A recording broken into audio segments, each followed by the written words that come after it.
Bonjour à tous. Alors nous entamons la lecture du troisième tome de Lumière commune, consacré à science et matérialisme dialectique. Voilà, c'est le tome 3 qui est un épais volume, aussi important que le tome 1. Enfin, tout sont 500 ou 600 pages. Le tome 2 n'en faisait que 300, 400, si ma mémoire est bonne. C'est pour ça que nous n'y avons consacré que 3 séances, même si on pourra toujours y revenir. Le tome 1, c'est les questions ontologiques, les questions de l'être, de la réalité. Le tome 2, ce sont les questions gnoséologiques. Et là, on passe sur la question des sciences et le matérialisme dialectique, avec effectivement, on va commencer aujourd'hui à parler des mathématiques, ou la mathématique, question qui de toute façon s'intègre dans cette réflexion sur soit ontologique, soit logique. Et justement, ça a toujours été le grand débat pour les mathématiques. Est-ce qu'elles sont, comme le pensaient les néoplatoniciens, une représentation exacte du réel, ou au contraire un jeu purement formel? Et qu'est-ce que la dialectique peut nous dire par rapport à ça? Pour un jeu purement formel, on pense tous à la formule mathématique de Bertrand Russell, qui avait commencé, lui, néoplatonicien, mais qui avait beaucoup évolué, qui disait que les mathématiques étaient la seule science dont on ne sait pas, qui ne sait pas forcément ce dont on parle, et si ce que l'on dit est vrai. Et dans ce chapitre, le premier chapitre donc, du tome 3 consacré aux mathématiques, Georges Gastaud va aussi rentrer dans les questions. Est-ce qu'il y a, quelle est la légitimité de l'apport des mathématiques dans les sciences humaines, jusqu'où ça doit aller, quels sont les risques inhérents, est-ce qu'on peut dialectiser les mathématiques ou est-ce qu'elles sont en soi dialectiques? Enfin voilà des tas de questions qui vont se poser. Je précise qu'il n'y a pas de mathématiques dans ce chapitre sur les mathématiques, c'est de la philosophie des mathématiques. Donc tout ça est écrit en français, dans un langage donc compréhensible. Ça ne demande pas une parfaite virtuosité en mathématiques, mais évidemment, ça fait preuve d'une très grande culture dans le domaine. Et effectivement, bon, bah, quand on a un faible niveau de mathématiques, tout le monde a fait par exemple de la géométrie euclidienne, on peut savoir qu'il existe des géométries non euclidiennes, ça fait partie justement de la réflexion. Je veux dire, c'est peut-être la base pour comprendre qu'il y a sur la question justement de la représentation du réel. Il n'y a pas forcément besoin de les pratiquer, ces géométries non euclidiennes, mais au moins savoir que ça existe, fait partie justement de la réflexion. Mais bien entendu, je pense que Georges va, dans cette séance qui va durer en gros 1 heure ou 1 heure et demie, peut-être faire pas mal de définitions pour expliquer un peu les enjeux des mathématiques de très haut niveau qui ont lieu actuellement, notamment peut-être aller jusqu'à des questions de topologie. Bon, bah, bonjour à toi, Georges. Je n'ai pas forcément de questions liminaires, mais alors peut-être si tu Oui. peux expliquer en fait quel était le but de ce long chapitre, hein, qui fait à peu près une de pages sur les mathématiques, quels sont les enjeux? Oui, alors bonjour Émeric et bonjour à tout le monde. Le fait est que je me suis demandé si je devais véritablement entrer à fond dans ce débat sur les mathématiques, n'étant pas mathématicien, étant simplement quelqu'un qui s'intéresse aux mathématiques, à la culture mathématique, je dirais d'une façon générale, et puis bien sûr à la philosophie des mathématiques. Et je me suis dit qu'il aurait été, comment dirais-je, philosophiquement lâche de ne pas me colter avec ça. Tout bonnement parce que les mathématiques jouent un tel rôle dans les sciences que éluder la question de savoir quel est leur statut et ce sur quoi elles portent, autrement dit quel est leur objet, eût déstabilisé tout le reste. C'est-à-dire que bon, il faut quand même ici s'affronter à ce genre de choses. On voit chez Marx, on voit chez Engels que cette question des mathématiques revient assez fréquemment, non seulement parce qu'ils en étaient de brillants utilisateurs, hein, surtout Marx, qui était lui-même un praticien des mathématiques supérieures, mais aussi parce que tout simplement les mathématiques jouent un rôle architectonique dans la classification des sciences et par conséquent dans l'architecture générale de la raison. Ça, c'est le premier élément. Le deuxième élément, c'est que, historiquement parlant, les mathématiques sont véritablement au cœur des Lumières. Non pas seulement des Lumières au sens historique du terme, donc en gros, disons, du XVIIIe siècle, mais des Lumières en général, des Lumières au sens où j'emploie ce terme dans le livre, notamment parce que je considère contrairement à beaucoup d'idéalistes qui font remonter la philosophie à Socrate et à Platon, que le véritable fondateur, c'est Thalès. Et bon, je n'ai pas besoin donc de commenter ici la filiation mathématique de la philosophie ou inversement la filiation philosophique des mathématiques. Les deux choses sont étroitement liées. Il suffit de jeter un coup d'œil sur l'histoire des mathématiques, de citer au hasard des noms comme Platon, que j'ai signalé tout à l'heure, hein, qu'il est sorti de son école, comme Descartes ou Pascal, ou comme je sais pas, Leibniz, par exemple, pour se rendre compte que les mathématiques et la philosophie ont une histoire commune, et à travers leur plus grand nombre, nom et nombre, je dirais. Et donc aussi, Spinoza voilà, qui faisait son traité moraux et exactement. géométrico à l'éthique. Voilà, j'allais justement, effectivement, tu me l'enlèves de la bouche, parler de Spinoza qui considérait que les mathématiques sont en quelque sorte le dernier réduit de la raison. Quand tout s'écroule, il reste les maths. Lire ou relire, si vous ne l'avez pas fait, c'est quand même accessible à tout le monde. Bon, il y a une partie finale un peu compliquée, mais à la limite, si on ne la comprend pas du premier coup, on peut quand même la passer. L'appendice au livre premier de l'éthique de Spinoza, dans lequel Spinoza explique que les hommes étaient en proie à la pensée de type mythologique et religieux, et que par bonheur, eh bien, ils ont pu s'agripper un peu comme un peu comme un alpiniste qui dévisse, hein, et qui, au dernier moment, s'agrippe à une prise miraculeuse qui apparaît, elle n'est pas miraculeuse en l'occurrence, parce que c'est la raison, tout simplement, et donc se sont sauvés de cette façon-là. Alors, en même temps, je vais parler comme Macron, tiens, qui singe la dialectique en réalité, hein, quand il utilise ce genre de choses. En même temps, je dirais Il fait que... de la dialectique pour sa classe, en fait. Mais Oui, on se moquait du en même temps, en fait, il faudrait plutôt se ah, moquer mais de son oui, utilisation restreinte, en oui, fait. oui, exactement, c'est très bien dit. Oui, oui, c'est un dialecticien de sa classe. Donc, une dialectique est extrêmement limitée, partielle et partiale, mais dans ce champ-là, elle fonctionne. Fermons la parenthèse. Parce que, bon, parler de Macron en même temps que Oui, de Spinoza, Thalès à Macron. c'est Bah, un ça n'était peu, pas, malheureusement, mais bon. c'est un peu méchant pour Spinoza ou pour Thalès. Bon, donc, je voulais dire ici que euh, les mathématiques ayant apporté énormément de rationalité dans l'approche du monde, dans la conception de la nature et du monde, eh bien, du même coup, elles ont été subverties par l'idéalisme, qui est en quelque sorte la revanche de la pensée de type religieux ou métaphysique à l'intérieur même du camp rationaliste, une sorte de cheval de Troie importé donc du champ religieux dans le champ des conceptions rationalistes, et que très souvent, depuis l'Antiquité, des tentatives ont été faites pour faire des mathématiques une sorte de porte d'entrée dans un champ mystique, dans un champ théologique, dans un champ, pour finir, irrationaliste. On va mettre en avant le fait que les nombres gouvernent le monde, ça ce sont les pythagoriciens dans l'Antiquité. On va du même coup être bloqué lorsqu'on va s'apercevoir que ces nombres ne sont pas eux-mêmes si harmonieux qu'il y paraissait au départ, et du coup que les dieux ne sont peut-être pas si harmonieux eux-mêmes qu'il y paraît, hein, qu'il y a des disputes dans l'Olympe. Bon. Et du coup, Pythagore va lui-même résister à sa propre découverte, celle des nombres irrationnels, par exemple. Le nombre irrationnel venant semer la perturbation dans le bel ordonnancement de l'arithmétique, en quelque sorte. D'une manière générale, cette tentative, disons, d'idéaliser les mathématiques et donc d'en faire le lieu dans lequel à la fois la raison règne, mais une raison qui est de plus en plus une raison divine, une raison qui échappe à l'empirie d'une part, qui échappe aussi à la maîtrise humaine, aux opérations humaines, cette tentative va rebondir de siècle en siècle. Et bien souvent, les choses vont aller jusqu'au point que les matérialistes vont suspecter les mathématiques et vont avoir à l'égard des mathématiques une attitude très prudente, pour ne pas dire un certain rejet. On voit chez Épicure, par exemple, dans l'Antiquité, une certaine méfiance. Hein. Les mathématiciens, quand ils les évoquent, eh bien, ils s'en méfient. Quoi. Bon, voilà, ce sont les platoniciens, en réalité. Et de la même façon, on va voir apparaître chez Aristote, quand il va polémiquer avec Platon, une suspicion à l'égard de la tendance de Platon à tout rabattre vers les mathématiques. Enfin, voilà.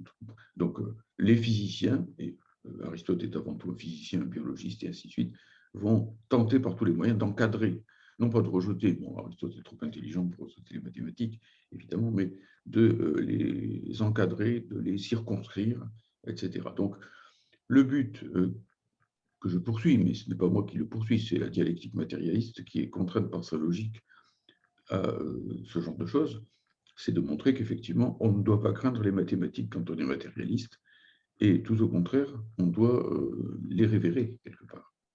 Et pour ne pas entrer plus loin dans le livre jusqu'à actuel, mais simplement pour en faire voir les enjeux, je considère qu'il y a péril en la demeure à l'heure actuelle avec les réformes de l'éducation nationale qui sont mises en place et qui, d'une manière ou d'une autre, restreignent de plus en plus les mathématiques et leur enseignement. Et que si on laisse faire les choses jusqu'au bout, au nom de certains pragmatismes, ce n'est pas un hasard qu'on va voir à la fois l'éducation contourner les mathématiques et par conséquent diminuer la formation, l'entraînement aux démarches rationnelles. Ça marche de pair avec la réduction de l'enseignement de la philosophie. Les deux choses marchent ensemble depuis Thalès. Et en quelque sorte, c'est à la vie, à la mort entre les maths et la philosophie. C'est pour ça que le chapitre s'appelle Vive le diamate, avec TH à la fin, pour faire un petit clin d'œil au fait que les mathématiques doivent au contraire recevoir une interprétation dialectique et matérialiste.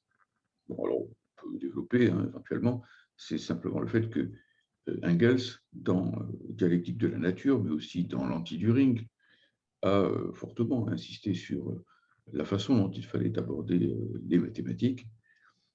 En gros, la ligne qu'il a proposée, je trouve qu'elle est toujours valide. Ce chapitre, même si je ne suis pas moi-même mathématicien, je l'ai soumis à la relecture de mathématiciens, pour ne pas dire d'énormité.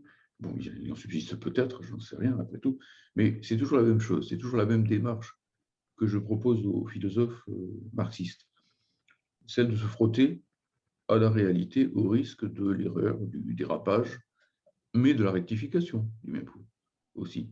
Et non pas de contourner ce qui est difficile et de La ne vérité commenter est que ce une qui est erreur facile. rectifiée. Voilà, exactement. Et puis, bon, de toujours se réfugier uniquement dans le politico-historique ou dans l'éthique ou dans l'esthétique, etc. Donc, de contourner le dur. Or, la philosophie marxiste doit se mesurer à ce qu'il y a de plus difficile. Sinon, voilà, elle ne passe pas le test de la solidité, en quelque sorte. Les grands systèmes philosophiques sont nés à chaque fois d'un bouleversement de la science. On pense à Kant après Newton, on pense à Descartes après Galilée. À chaque fois, on pourrait presque dire que c'est une réponse en fait, qui est motivée par le développement des Oui, sciences. oui.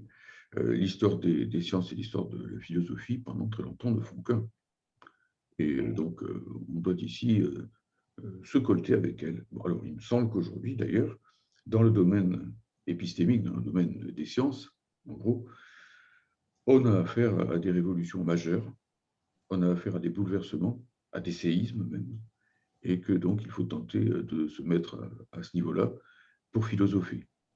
Et notamment, bon, on a, c'est ce qui me motive le plus, c'est ce qui fait qu'on doit pouvoir développer le matérialisme dialectique, pas simplement répéter ce qu'ont dit Marx ou Engels.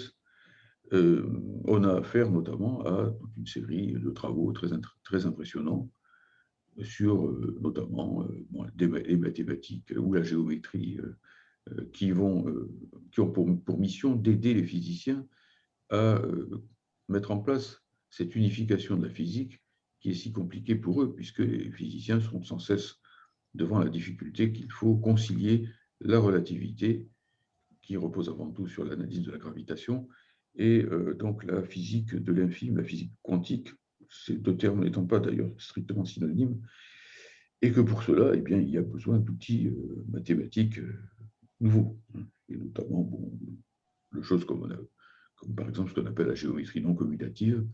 Bon, on a donc besoin, à notre époque, d'appliquer le précepte d'Engels qui dit qu'à chaque révolution du savoir, le matérialisme doit changer de forme.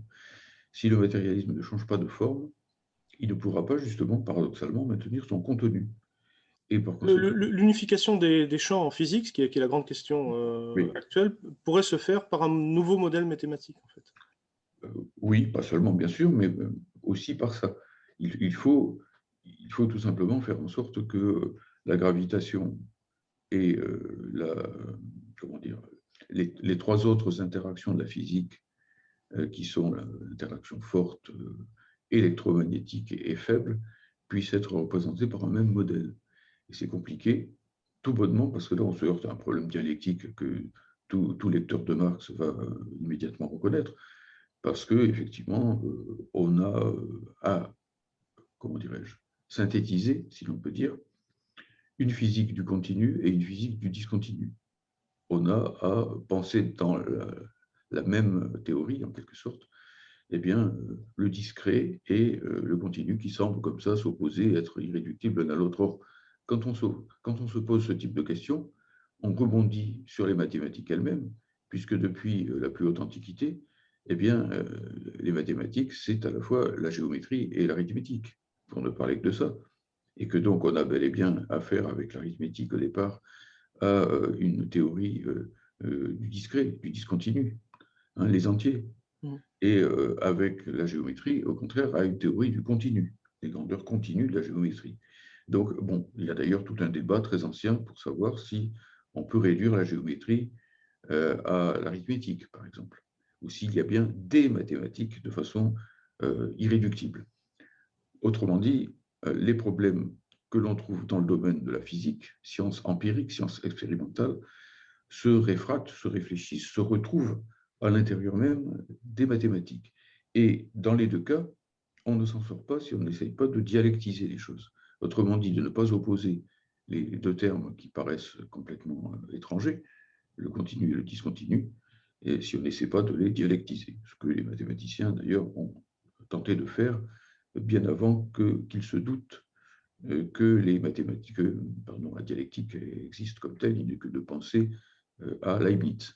Leibniz qui a été un Calcul grand théoricien, infinitésimal, en fait. Oui. voilà, qui tout à la fois est un penseur, évidemment, du continu, puisqu'il nous dit que la nature ne fait pas de saut, c'est la base de sa métaphysique, et en même temps un grand penseur du discontinu, puisque c'est lui qui, le premier, en fait apparaître la différence, par exemple, entre les petites perceptions et la perception du verbe apercevoir, et donc introduit cette notion de seuil, à partir de laquelle, effectivement, il va falloir penser du discontinu. Il y a bien du discontinu quand il y a un seuil. Donc, voilà. Alors, moi, la grande thèse que je développe là-dedans, je ne sais pas si je peux la développer tout de suite, comme ça, peut-être on y verra plus clair, c'est que il n'y a pas lieu d'opposer le formalisme au matérialisme. Le formalisme mathématique est incontournable, c'est ce qui fait l'apport propre des mathématiques. Et souvent, des philosophes empiristes, qui se croyaient matérialistes, mais qui n'étaient qu'empiristes, ont voulu, au fond, casser le formalisme en disant « oui, bon, allez, le formalisme n'est qu'un habillage ». En réalité, les mathématiques ne sont qu'une physique un peu plus abstraite de la réalité. Et donc, les notions qui sont les leurs renvoient à la réalité. Donc, au final, l'expérience doit avoir le dernier mot aussi en mathématiques. Bien, je ne dis pas qu'il n'y ait pas une parcelle de vérité là-dedans, hein. J'y reviendrai par la suite. Mais si on dit cela, on casse quand même ce que les mathématiques ont de plus précieux et qui leur permet effectivement d'être si utiles dans l'interprétation de la réalité et de la réalité scientifiquement parlant.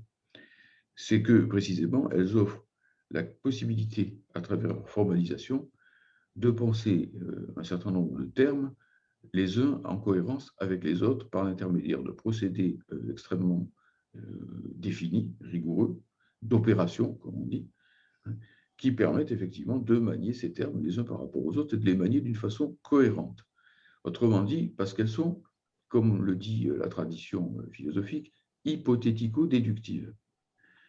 Hypothético, ça veut dire qu'on pose un certain nombre de principes qu'on appelle les axiomes en général, et à partir de là, et avec des règles de construction aussi, et à partir de là, eh bien, on déduit un certain nombre de théorèmes.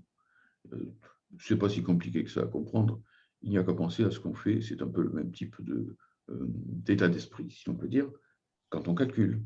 Chacun a déjà calculé, même si on n'est pas tous des champions de calcul, nous savons ce que c'est que calculer. Et il y a des procédés qui sont utilisés de façon systématique et qui font en sorte que ce qu'on a écrit en haut du tableau noir se retrouve sous une forme transformée en bas du tableau noir, de telle façon qu'on soit certain que la première formulation est équivalente à la dernière. Autrement dit, que si A est égal à B et que B est égal à C, A est égal à C, et donc on s'y retrouve, on retombe sur ses pattes comme un chat, si l'on peut dire. C'est ça qui est précieux, au fond, dans les mathématiques. Et à partir de là, quand on est capable donc, de raisonner de façon hypothético-déductive, on est certes dans une abstraction complète, parce que les axiomes peuvent être très abstraits, très peu intuitifs, par exemple. Mais une fois qu'on les a posés, on reste dans ce cadre-là, on travaille dans une boîte fermée, si l'on peut dire, et on fait en sorte de ne rien ajouter, chemin faisant, et de ne rien retrancher, chemin faisant. Donc, on va d'un bout à l'autre véhiculer les contenus de pensée qui auront été introduits dans les principes, dans les axiomes. Finalement, on aura un acte de production tout à fait paradoxal, qui est celui que tous les jours, les travailleurs des transports font subir à l'objet qu'ils transportent, leur production étant tout à fait étrange, puisqu'il ne s'agit pas de transformer, par exemple, des fruits ou des légumes quand on les transporte de, je sais pas, Malaga ou enfin de l'Espagne, disons par exemple, jusqu'à Oslo, mais de les transformer le moins possible, faire en sorte qu'ils arrivent intacts, en quelque sorte, à Oslo. Donc là, la production consiste justement à laisser l'objet le plus intact possible, tout en le faisant voyager, tout en le déplaçant. Bon, eh bien, ça me semble très matérialiste, tout cela. Et donc, le matérialisme n'est pas un ennemi de la matérialité. Tout au contraire. C'est ce qui permettra ensuite, lorsque les mathématiques seront utilisées dans le domaine de la physique, de la chimie, de l'économie, je ne sais trop quoi, de la psychologie aussi, puisqu'il y a aussi des tentatives de mathématiser certaines parties des sciences cognitives, par exemple, eh bien, de faire en sorte que ces sciences soient cohérentes, qu'elles tiennent entre elles, et qu'elles tiennent entre elles comme tiennent entre eux les objets qu'elles étudient dans leur champ propre, que ce soit des objets de type économique, physique, chimique, psychologique, tout ce qu'on voudra, en quelque sorte. Voilà.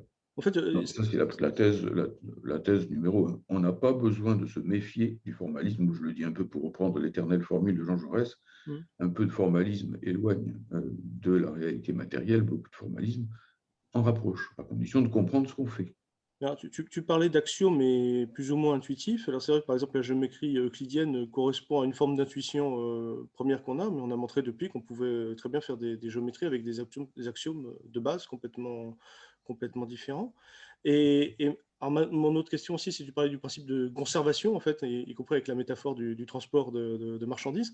Et c'est la même chose en chimie avec Lavoisier. Donc il y a une sorte de métaphore entre Oui. le réel et les mathématiques. Enfin, et là, on touche au grave problème qui est la question de est-ce que les mathématiques expriment le vrai ou sont si formelles que c'est un jeu, en fait. Voilà, exactement. Alors, effectivement, je développe l'idée métaphorique, si l'on peut dire, que la mathématique est une chimie de l'intellect, et qu'à l'inverse, eh bien, l'apport de Lavoisier, ça a été de faire de la chimie une mathématique des molécules, pour le dire en gros comme ça. Hein. Bref, euh, en chimie, on observe la façon dont des atomes, des molécules se combinent et se décombinent, mais en fournissant toujours le même, comment dire, à l'arrivée, on a toujours, en gros, ce qu'on a mis au départ. Hein, la somme des réactifs est égale à la somme des produits. Donc, chimie de l'intellect pour les mathématiques et mathématiques de la matière pour la chimie, quelque part. On pourrait dire à partir de là que les mathématiques ne sont comment dire, qu'un langage. Et certains, effectivement, vont jusque-là et nous disent que les mathématiques ne sont pas une science, mais seulement, je vais tousser un beau coup, ça ira mieux, pardon, mais seulement donc le langage de la science. Bon, ce n'est pas forcément gênant, à mon sens, si l'on a compris que le langage lui-même est matériel, si l'on a compris qu'il y a une matérialité du langage. Mais cette conception des choses ne me va pas tout à fait. On voit bien que les mathématiques ne sont pas qu'un jeu, et que ce n'est pas la même chose que de faire de l'arithmétique, de la géométrie, et que de faire, comment dire, par exemple, que de jouer aux échecs. Les échecs ne parlent que des échecs, tandis que les mathématiques peuvent effectivement, avec la même formule, A plus B au carré égale ce que vous voudrez, eh bien, être utilisées dans toutes sortes de domaines. Elles ont une certaine transversalité, elles fonctionnent et elles éclairent la réalité. Donc, il semble qu'il y ait un petit peu plus dans les mathématiques qu'un simple jeu formel. Je dirais, même si il y a aussi, même si elles sont aussi un jeu formel, mais ne sont-elles que cela? C'est plutôt la question ici que je pose. Et c'est là que j'approfondis un petit peu ma thèse, parce que ce que je venais de dire, c'était en quelque sorte une justification du formalisme, mais il me semble que ce formalisme lui-même doit être éclairé de façon plus profonde et plus matérialiste. Ce formalisme lui-même ne renvoie-t-il qu'à un jeu? Eh bien non, car les formes que les mathématiques étudient ont peut-être une pertinence réelle et matérielle. Elles renvoient peut-être à des aspects, à des dimensions de la réalité, à des dimensions au sens, non pas mathématique ici, mais ontologique de la réalité, à une certaine stratification de la réalité. Auguste Comte, qui n'était pas matérialiste, reconnaissait déjà que les mathématiques touchaient aux aspects les plus universels du réel quant au nombre et à la figure. Et donc, à partir de là, que leur jeu formel pouvait atteindre quelque chose de la réalité. Autrement dit, on met bel et bien des termes formels les uns en face des autres et on les accorde entre eux, démarche hypothético-déductive pour aller vite. Et ça n'empêche pas qu'en faisant cela, on ne touche à des propriétés du réel. Pourquoi? Eh bien, parce qu'il faut être dialecticien un petit peu plus à fond et se souvenir que l'un des aspects majeurs de la dialectique, que ce soit chez Hegel, que ce soit chez Marx, que ce soit chez Engels, dont on parlait tout à l'heure dans la fameuse formule qui dit que chaque fois qu'il y a une révolution épistémologique, le matérialisme doit changer de forme, eh bien, la forme est dialectiquement liée à la matière. On ne peut pas dire il y a la forme d'un côté, il y a la matière de l'autre. C'est là que la démarche idéaliste commence, quand on les sépare. Et quand, comme Platon, on tente à hypostasier, c'est-à-dire à mettre à part, en quelque sorte, la forme, eidos, on dit quelquefois idée, on dit Platon, la théorie des idées, mais en fait, chez Platon, eidos ou idea, ça veut dire d'abord la forme, avec un F majuscule si on veut. Bon, donc, on les sépare, monde intelligible, ou plus exactement genre intelligible, genre sensible, on les sépare, puis ensuite on essaie de les articuler tant bien que mal et on n'y arrive pas, d'ailleurs, dans cette conception des choses. Et donc, voilà, comment dirais-je, on en arrive à une conception à ce moment-là complètement formaliste et idéaliste des maths, ou complètement déformalisée en quelque sorte de la réalité, qui devient opaque, qui devient obscure, qui devient informe, la matière devenant elle-même informe. Mais on ne fait que retrouver ce qu'on a fait, c'est-à-dire on a commencé par séparer, et après on s'étonne de ne plus pouvoir rabouter, en quelque sorte. Non, la forme est dans la matière. La matière se forme, se déforme, se transforme. Et donc, il faut que les mathématiques puissent effectivement être conçues comme non pas seulement comme une science formelle, mais comme une science de la forme. Ce n'est pas la même chose. Et c'est tellement vrai. Tu donnes un exemple sur ce lien ce lien mal fait entre forme et contenu.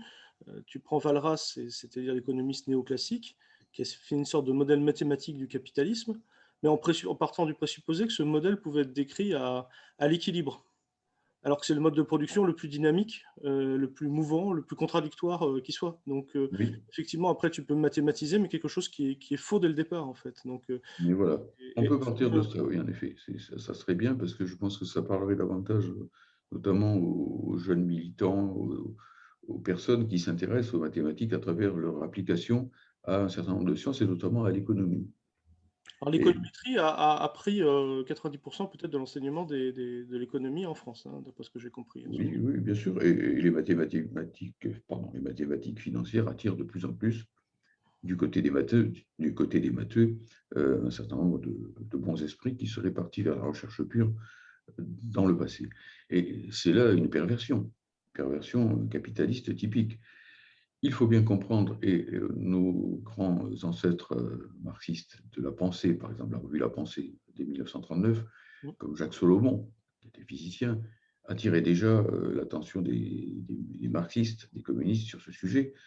Les Il avait mathématiques, déjà critiqué Walras, oui, tout à oui, fait. oui, oui, absolument. Disons. Dans le numéro fameux de la pensée daté de 1939, effectivement, Solomon, ce livre a une critique de cette approche de l'économie qui consiste au fond à s'épargner de comprendre la dynamique propre des systèmes qu'on étudie, que ce soit en maths ou ailleurs, à utiliser des modèles mathématiques qui viennent de l'extérieur, en quelque sorte, et à les plaquer sur le réel, et à croire qu'ainsi on a rendu intelligible la matière. Ça fait Non, scientifique, en gros. Hein. ça fait scientifique, Un habit scientifique. ben voilà, c'est un habillage à partir de là. C'est un habillage. Ce que fait Marx, c'est pas du tout ça. Marx essaie de comprendre la logique du capital. La logique du capital, parce que c'est le capitalisme qu'il s'agit de comprendre. Et évidemment, à partir de là, il voit par la suite ce qui peut des mathématiques lui être utile pour mieux comprendre cette logique. Mais il ne dit pas, voilà, en gros, le capitalisme est une sorte de boîte noire et je vais la rendre moins opaque, je vais la rendre plus chatoyante en la coulant dans un habit mathématique qui aurait été fait à l'extérieur, en quelque sorte, et que l'on va balancer sur elle, si l'on peut dire. Il s'agit donc ici de ne pas avoir un usage sauvage, barbare, au fond, et finalement irrationnel des mathématiques, parce que là, ça nuit aux deux, ça nuit à l'économie, ça nuit aux mathématiques, que ça discrédite. Oui, c'est carrément des pythagoriciens, en fait, ces économistes néoclassiques, enfin, dans leur manière, dans Oui, leur approche. et puis je dirais même le mauvais pythagoricien, parce que Oui, le Pythagore s'est bon, rendu compte du problème. voilà, Pythagore a vu le problème, et Pythagore, lui, a utilisé les mathématiques pour comprendre des problèmes qui, à partir des modèles mathématiques dont il disposait, pouvaient être effectivement éclairés par ces modèles. Hein, bon, Pythagore, par exemple, s'intéressait à la théorie de la musique ou à des choses comme ça, et donc, bon, les mathématiques dont il disposait marchaient, fonctionnaient, étaient adéquates à leur objet. Oui, dans l'acoustique, oui, c'est vrai, hein, c'est sûr. Donc, mais bien Tonique sûr, dominante, la dominante, c'est la moitié de la tonique, enfin, c'est sur une corde, on peut couper au milieu, donc ça se découpe bien. oui, Oui, naturellement. Et on voit bien ici que lorsque les mathématiques ne coïncident pas, ne sont pas la bonne forme, les mathématiques existantes ou les mathématiques connues ne sont pas adéquates à leur contenu, ben, il faut tout simplement changer les mathématiques. Lorsque, par exemple, on veut utiliser les nombres, donc l'arithmétique, pour comprendre les relations entre grandeurs, et par exemple entre grandeurs géométriques, et qu'on tombe sur des nombres tout à fait étranges comme racine de 2, c'est le cas de Pythagore, là, ben, si on est formaliste au mauvais sens du mot, si on est idéaliste au mauvais sens du mot, on se trouve devant un obstacle épistémologique. On en arrive soit à dire que les nombres sont imparfaits, que donc la divinité elle-même comporte une faille, quelque chose comme ça, soit à dire que la réalité est irrationnelle, qu'on ne peut pas, irrationnelle au mauvais sens du terme, pas au sens mathématique, irrationnelle au sens qu'elle est inintelligible, et donc on laisse tomber. Ou alors on fait une troisième chose, c'est-à-dire que l'on fait la théorie des nombres irrationnels. Et donc là, on élargit la notion de la nombre. théorie rationnelle des nombres irrationnels, voilà. On fait la théorie, voilà, rationnelle au sens philosophique, des nombres irrationnels au sens mathématique, au sens l'impossibilité de les réduire à une fraction, en quelque sorte. Bon, donc, d'une certaine façon, les mathématiques elles-mêmes, ici, peuvent, en quelque sorte, s'enclencher sur des dimensions de la réalité. Je prends l'exemple qui est donné par le grand Arnaud, par le logicien Arnaud, au XVIIe siècle. La logique de Port-Royal, hein, les gens Voilà, voilà, c'est ça, effectivement, Arnaud, donc, qui faisait partie du cercle des jansénistes avec Pascal, enfin, tous ces gens-là. Et donc, ces logiciens, on leur dit quelque part, bon, les mathématiques ne sont qu'une abstraction sans grand intérêt, car, par exemple, les mathématiciens supposent que les surfaces peuvent n'avoir aucune épaisseur, ou que les points peuvent n'avoir aucune épaisseur non plus, enfin, longueur, disons, par exemple, alors que dans la nature, on voit bien que même une feuille de papier a une épaisseur, et que, bon, même un chemin, si étroit soit-il, a quand même une largeur et pas seulement une longueur. Et Arnaud répond, tout ça est ridicule. Ces objections sont ridicules. Nous ne supposons pas qu'il existe des surfaces sans largeur, nous ne supposons pas qu'il existe des longueurs sans largeur, etc.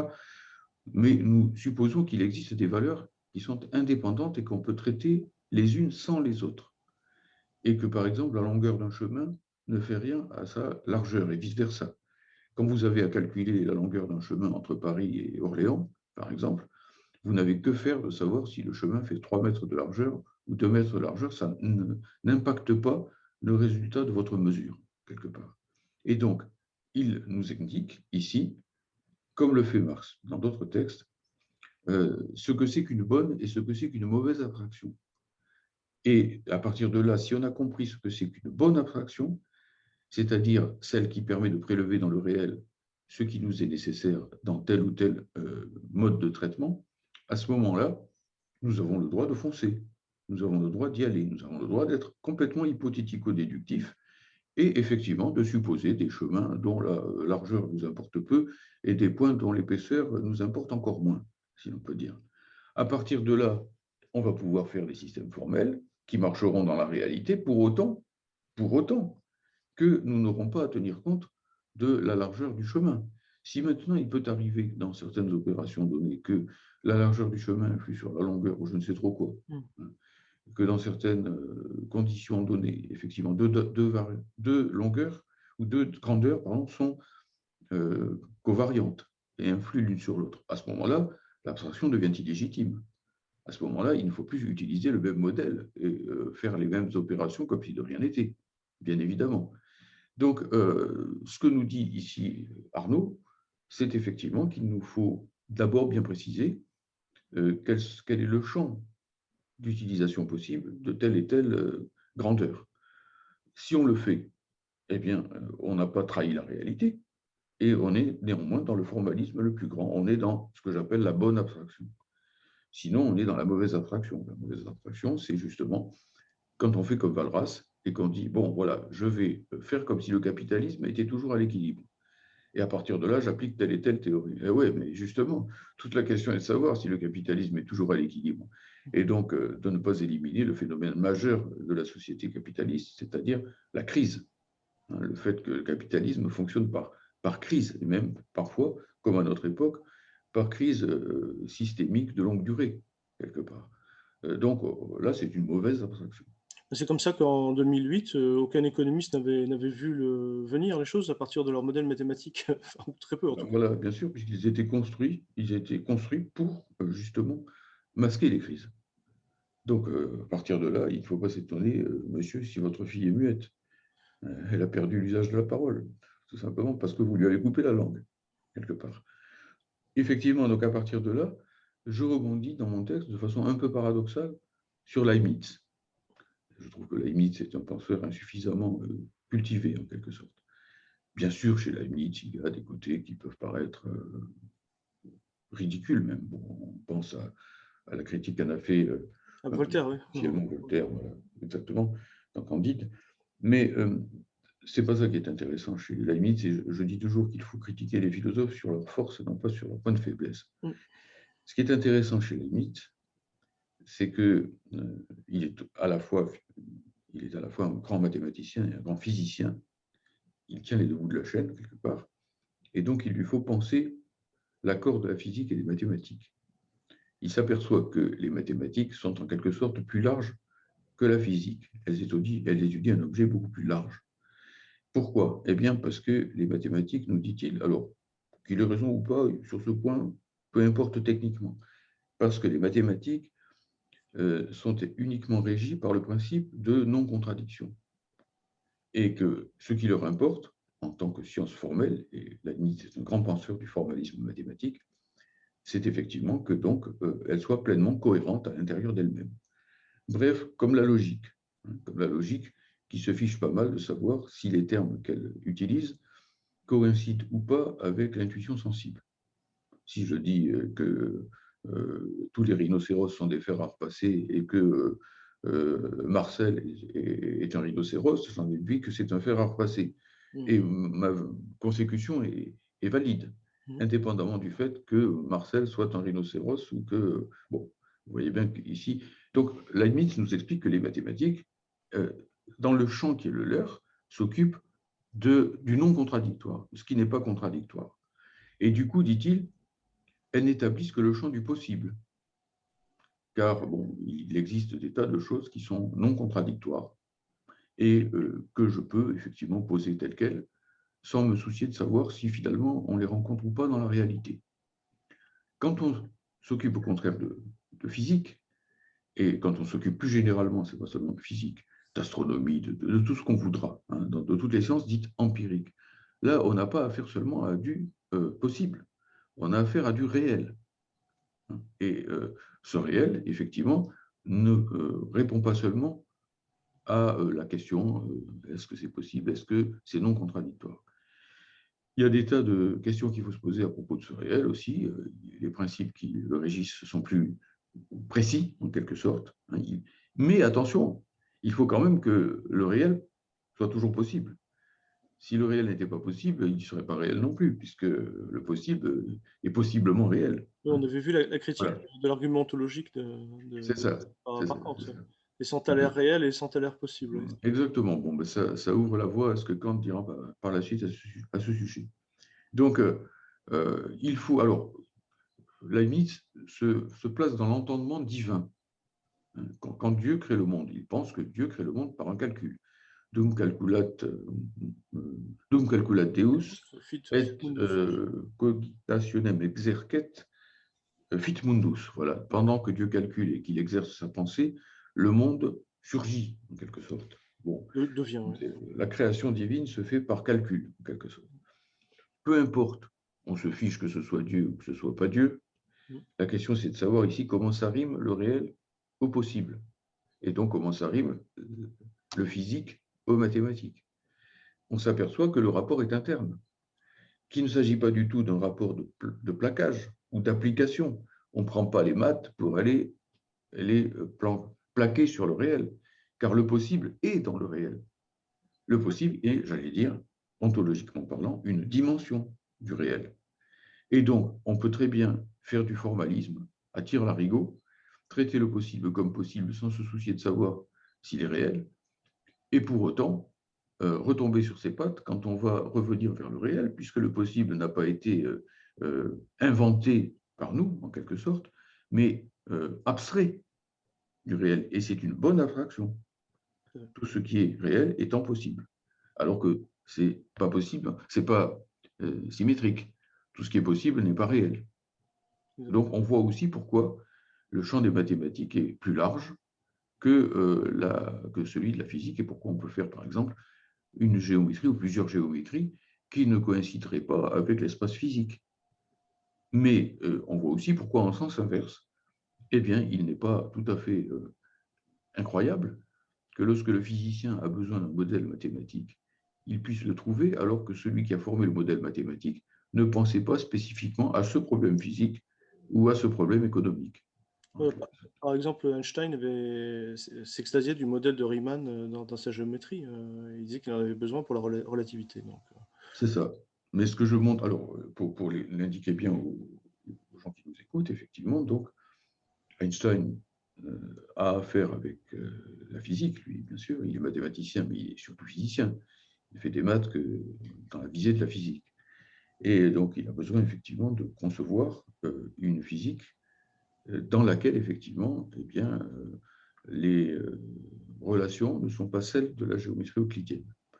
Et il va trouver ça, en quelque sorte, en magasin, si l'on peut dire, dans une des géométries non euclidiennes qui ont été conçues au XIXe siècle et qui n'ont pas été conçues, évidemment, dans le but de fabriquer la théorie de la relativité, puisque la théorie de la relativité, eh c'est justement lui, Einstein, qui la met au point, quelque part, et qui en a l'idée, même si on peut toujours discuter en histoire des sciences.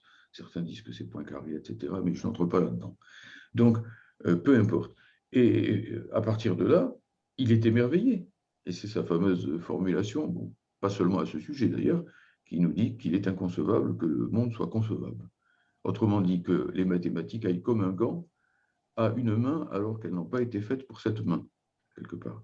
Oui, mais c'est peut-être parce qu'il y a plusieurs gants dans le magasin et que donc on doit pouvoir effectivement choisir là-dedans. Et ce choix n'est pas arbitraire. Ce choix vient bel et bien du fait que nous sommes capables, effectivement, ici, d'imaginer plusieurs géométries non euclidiennes, certains avec une courbure positive, d'autres avec une courbure négative, et donc d'autres, comme celle de Klein, avec une courbure nulle, par exemple. Du même coup, d'ailleurs, on voit apparaître le fait que ces géométries ne sont pas si arbitraires que ça. Ce n'est pas de l'arbitraire pur non plus, comme on le dit quelquefois. Voilà, on va s'inventer toutes sortes de géométries plus abstruses et étonnantes les unes que les autres. Non, puisque au fond, dans un certain sens, quand on a compris ça, on se place au second degré, quelque part, et on fait varier la courbure de l'espace. Et du coup, on obtient des géométries différentes, dont la géométrie euclidienne, à ce moment-là, devient un cas particulier. On avait déjà parlé de ça à propos de la physique de Newton par rapport à la physique d'Einstein. Et on comprend pourquoi, du même coup, la physique de Newton est un cas particulier de la relativité, celui où les vitesses physiques considérées sont faibles, sont négligeables par rapport à celles de la lumière, en quelque sorte. Donc tout ça est parfaitement intelligible.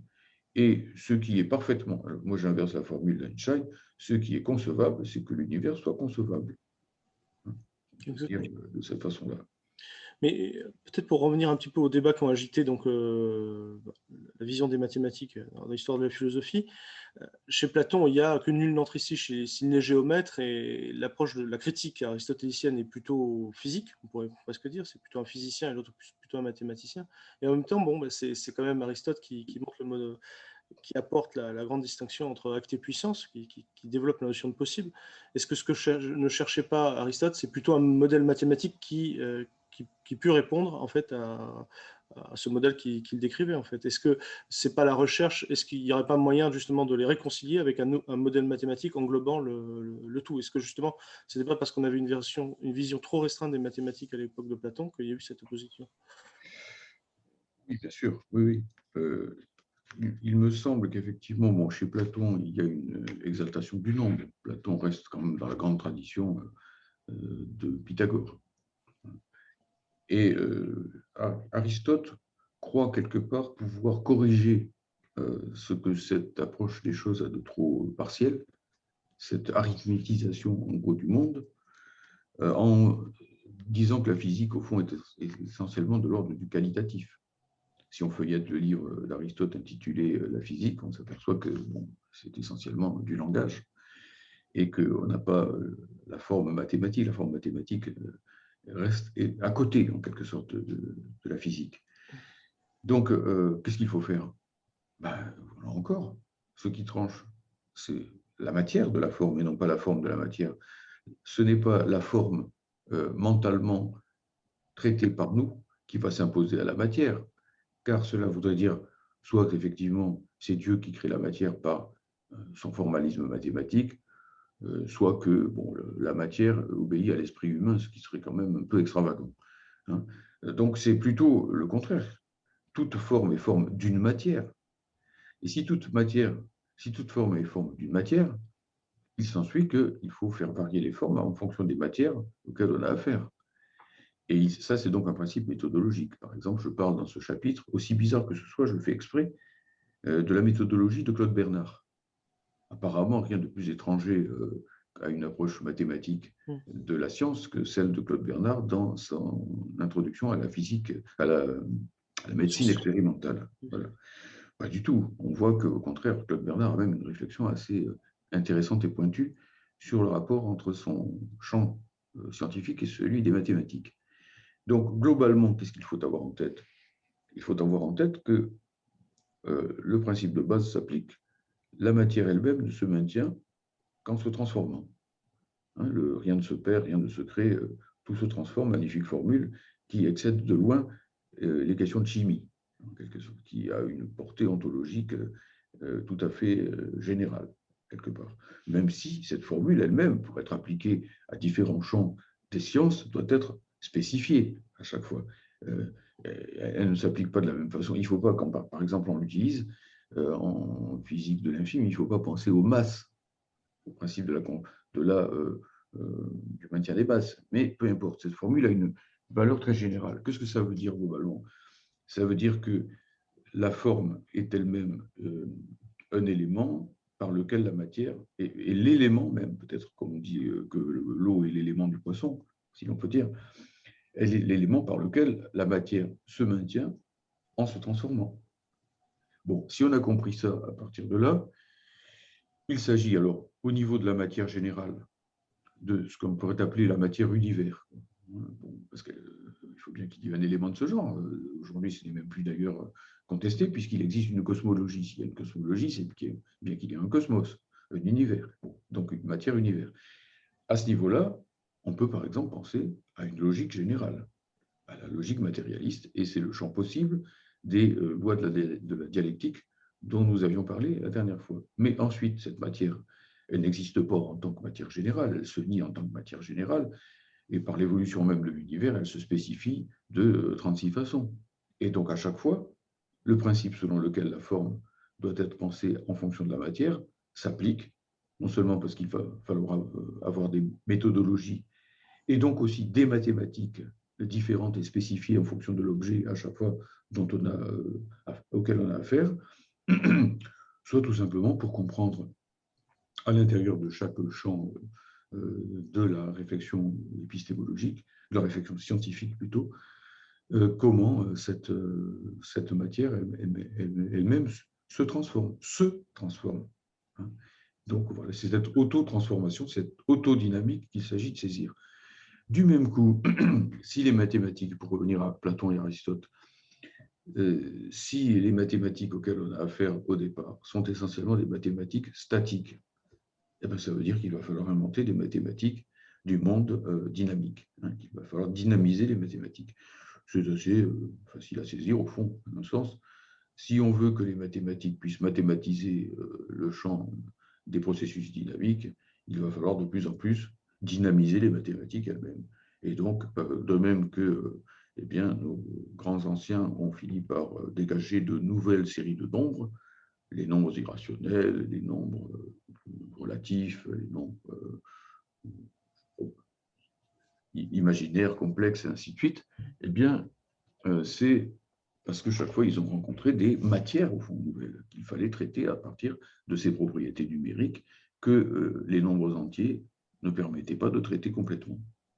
Et puis, bon, ce qui est passionnant philosophiquement à étudier, c'est l'apparition du zéro, enfin du vide, hein, Oui, du néant, c'est-à-dire la négativité, en fait, au sein des mathématiques. et bien voilà, bien sûr. Et il a fallu réellement, pour que les philosophes en prennent toute la mesure, Kant, c'est-à-dire quelque chose, enfin c'est relativement tardif, hein, puisque l'usage des nombres négatifs a précédé bien sûr la réflexion philosophique sur les nombres négatifs, et que chacun d'entre nous lise, ce n'est pas bien compliqué, c'est combien, 100 pages, un peu plus peut-être, le grand essai de Kant qui s'appelle Essai pour introduire en philosophie la notion ou le concept de grandeur négative. Essai, Il précède les trois critiques, hein, c'est le premier critique, critique. il fait partie de la période dite pré-critique de Kant, mais des pré-critiques comme celle-là, on en demande tous les jours, en quelque sorte. Et je pense qu'effectivement, cette réflexion sur la dynamique de l'histoire des mathématiques doit être raccordée à un auteur qui est ignoré aujourd'hui, qui était un professeur de l'école polytechnique de l'immédiate après-guerre, qui s'appelait Gaston Casanova, Gaston Casanova, qui était donc communiste. Lié à la famille de Daniel Casanova. Voilà, sans doute, et du ministre Casanova. Oui.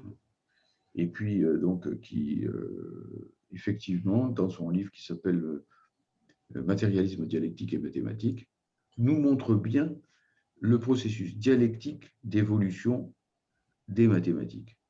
Comment, bon, on pose une série de nombres, comment on se heurte à tel ou tel moment à la difficulté pour généraliser dans cette série de nombres certaines opérations.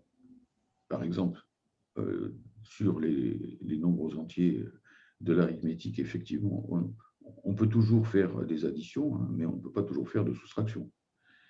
Bon, on ne peut pas toujours faire de division qui donne des résultats tels que ce soit toujours des entiers. Bon, donc à partir de là, on est bien obligé, si on veut par exemple généraliser la soustraction, d'inventer les relatifs. Et si on veut généraliser les extractions de racines, ben, les irrationnels. Les racines de 2, à ce moment-là, ne se retrouvent pas tout seuls comme un apax. Il est un cas parmi les irrationnels, etc.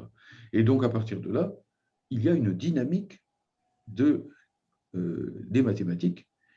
Cette dynamique, elle est liée à une espèce de contradiction interne qu'il faut que, effectivement, chaque objet soit traité de la façon la plus formelle et cohérente possible. et que de notre côté, eh bien, certaines opérations ne sont pas possibles dans ce cadre-là, donc il faut trouver un cadre plus large. Et à partir de là, eh bien, on a une espèce de, comment dirais-je, de course permanente entre la bonne forme et la matière qui lui convient. Une dialectique de la matière et de la forme. Ce n'est pas simplement, de mon point de vue, une dialectique de l'histoire des mathématiques et donc du devenir de la pensée mathématique, mais bel et bien une dialectique interne aux objets mathématiques eux-mêmes. C'est les objets mathématiques eux-mêmes qui demandent, entre guillemets, qui exigent, qui nécessitent qu'on les élargisse et qu'ils apparaissent donc de plus en plus comme des cas particuliers de conception plus large. Donc la dialectique et les mathématiques ici ne sont pas des éléments étrangers l'un à l'autre, bien au contraire. Est-ce que, j'en pensais à ce cas que tu évoquais, c'est De Broglie demandant un modèle mathématique dont il ne disposait pas à son époque, et ce qui le bloquait d'une certaine manière, si je peux dire de manière un peu vulgaire, dans l'exposé de la mécanique quantique. Et comment c'est possible justement que, alors que les mathématiques ont ce moteur interne, dynamique et fortement dialectisé, comment se fait-il que des fois elles traînent est-ce qu'on prend bien vraiment conscience de ce problème? Est-ce qu'elles ne sont pas un petit peu en retard sur la physique? Est-ce qu'on peut le dire de manière un peu Oui. page? Je ne me sentirais pas suffisamment averti pour répondre d'une façon bien claire à cette question. Moi, je pense que c'est un peu, comment dire, voilà, il faut penser le rapport entre physique et mathématiques un peu à travers la notion de développement inégal que Lénine utilise dans d'autres domaines, dans le domaine De l'impérialisme? voilà, quand il parle de développement inégal de l'impérialisme, effectivement. En fait, il faut concevoir la science un peu comme un front du savoir, le front du savoir. Et bon, c'est comme quand on fait la guerre, le front n'est pas parfaitement aligné. Il y a des saillants, il y a des moments où ce sont les mathématiques qui sont en avance sur la physique. On a pris l'exemple tout à l'heure de Riemann par rapport Oui, c'est aux vrai. exigences. C'est le contre-exemple, oui, pardon. Voilà, exactement. Mais il peut y avoir aussi des moments où c'est la physique qui a des exigences qui vont secouer en quelque sorte les mathématiciens et les amener à passer à des réflexions, disons, qui n'auraient peut-être pas rencontré spontanément sur leur propre champ. Bon, là, ce qui me paraît, moi, intéressant, c'est que dans la période qui nous occupe, une sorte de révolution épistémique est peut-être pensable. Je ne dis pas qu'elle aura lieu, ni qu'elle a eu lieu. Je dis qu'elle est pensable, qu'elle est possible, quoi, au sens de Leibniz. C'est-à-dire que les physiciens ont un besoin intense, en quelque sorte, d'unification. Les deux théories majeures qui leur servent de point de repère, donc la relativité et la mécanique quantique, semblent se contredire, enfin se heurter. Elles n'ont pas les mêmes principes. Et donc, pour les rabouter l'une à l'autre, et pour mettre en place, en gros, une relativité quantique, ça revient à dire à peu près la chose suivante, eh bien, il faut d'autres mathématiques, semble-t-il, et des mathématiciens semblent s'y employer. Bon, c'est ce que fait par exemple Alain Cohn, un mathématicien français très connu actuel, quand il s'occupe de géométrie non commutative. C'est un peu dans cet esprit. C'est aussi pour fournir des outils à cette éventuelle révolution physique, quelque part. De même que sur un autre plan, eh bien, par exemple, Jean-Pierre Luminet, qui est quelqu'un de très connu sur le terrain des sciences cosmiques, cosmologiques, nous dit qu'au fond, quelque chose de très important qui est en train de se développer de plus en plus, c'est ce qu'on appelle la topologie cosmique. Et là, effectivement, on a besoin d'un développement mathématique pour concevoir, au fond, un certain nombre de problèmes qui sont des problèmes cosmologiques, qui sont des problèmes liés à la cosmogonie. Voilà, donc, cette sorte d'interférence, en quelque sorte, entre les maths de pointe et puis il y a bien d'autres trucs, hein, que j'en cite deux, mais il y en a bien d'autres. Mais ces deux domaines-là montrent bien qu'effectivement, ici, ce travail commun, quoi, en quelque sorte, hein, de la physique et des mathématiques sur une frontière est promis à un certain avenir, quoi, disons. Donc là, je ne sais pas, moi, ce que ça va donner tout ça, je suis incapable de le dire. Je suis fasciné, je suis comme tout le monde, simplement fasciné, parce que je me dis du même coup, voilà, pourquoi je suis fasciné. J'ai une fascination de philosophe, si l'on peut dire. Je ne me mêle pas, encore une fois, de solutions physiques ou de solutions géométriques ou autres. Ce n'est pas du tout ma partie. Je suis fasciné comme philosophe parce que je m'occupe de classification des sciences. M'occupant de classification des sciences, je constate que le point le plus compliqué quand on veut faire une classification des sciences qui soit relativement homogène, où il n'y ait pas de saut au sens leibnizien, de faille complète, c'est la faille ou le saut qui semble exister entre les sciences formelles, donc logique et mathématiques, et puis toutes les autres, c'est-à-dire toutes les sciences qui ont affaire à l'expérience, à l'observation, et ainsi de suite. Et donc, lorsque je vois des gens qui travaillent à l'intersection de ces deux parties, en quelque sorte, je me dis, il se passe quelque chose de géant qui intéresse le philosophe. Surtout parce que ce n'est pas simplement ici, à l'intersection d'un domaine très étroit, par exemple, la théorie de la valeur en physique, en économie, mais à l'échelle de sciences qui portent sur la totalité de la matière, la physique et la cosmologie. Bon, et bien voilà, donc là, du même coup, est interpellé d'une façon globale et générale, qu'on le veuille ou non, ontologiquement, la question du rapport entre la forme et la matière. Bon, donc il me semble que ça intéresse de très près les dialecticiens. Qu'est-ce qui va en sortir? C'est strictement rien. Et alors je pense par exemple à un philosophe comme Alain Badiou qui, d'après ce que j'ai compris, développe l'idée que les mathématiques disent l'ontologie et fait toute une théorie, tout un système philosophique à partir de la théorie des ensembles. Est-ce que c'est pas faire un peu fi de la dialectique de la forme et du contenu, et donc justement du fait que des fois la physique est en avance sur la mathématique? Eh bien, je ne me prononcerai pas trop là-dessus. Je pense que, bon, vu ce que j'ai dit au départ, on ne peut pas être trop formaliste, on ne peut pas être trop mathématicien, quelque part. Alors, dans un sens, je dirais presque pourquoi pas être top là. Hmm. Et moi, Platon, bon, Badiou est très platonicien, quelque part, et il se revendique du sophiste, mais moi aussi. Du sophiste, du livre le sophiste. Le livre, oui, le livre Le Sophiste, hein, le livre Le Sophiste de Platon. Donc, bon, je trouve ça très intéressant. C'est pas l'ontologiste Badiou qui me hérisse le plus. Maintenant, je ne me prononcerai pas là-dessus. Moi, j'ai surtout utilisé Badiou dans ce livre par rapport à un petit ouvrage qu'il avait publié dans les années 60, 70, enfin, à la charnière entre les années 60 et les années 70, qui s'appelait Le concept de modèle, et qui me semble toujours un ouvrage parfaitement marxiste, dans lequel, effectivement, l'auteur montrait que on devait dépasser l'idéologie du modèle. Non pas la notion de modèle, mais l'idéologie du modèle, c'est-à-dire une idéologie qui prétend appliquer de l'extérieur, au fond, des modèles mathématiques à la réalité, comme s'il y avait d'un côté l'empirie qui était par elle-même et en soi irrationnelle, et de notre côté, eh bien, les modèles mathématiques qu'on fabrique, effectivement, comme on fabrique des jeux d'échecs, de belote ou de rami, et puis, bon, on va en quelque sorte les rabouter l'une à l'autre. Donc là, ça donne lieu à d'abord une conception purement instrumentale des mathématiques, d'autre part au rejet tout simplement de la recherche dans le domaine empirique des logiques spéciales de l'objet spécial, puisqu'on va toujours aller chercher à l'extérieur, non pas pour penser le réel, mais pour s'éviter de le penser, des modèles qui seraient déjà en quelque sorte préfabriqués. Parce que par exemple, on pourrait se dire, tiens, mais Einstein, il a fait comme ça avec Riemann. Non, pas du tout. Parce que ce que je montre aussi dans le bouquin, c'est que si en quelque sorte, comment dire, le pied, PIED, en quelque sorte, Einstein a cherché à faire entrer dans la pantoufle de verre, pour faire une image à la Charles Perrault, d'une théorie géométrique donnée.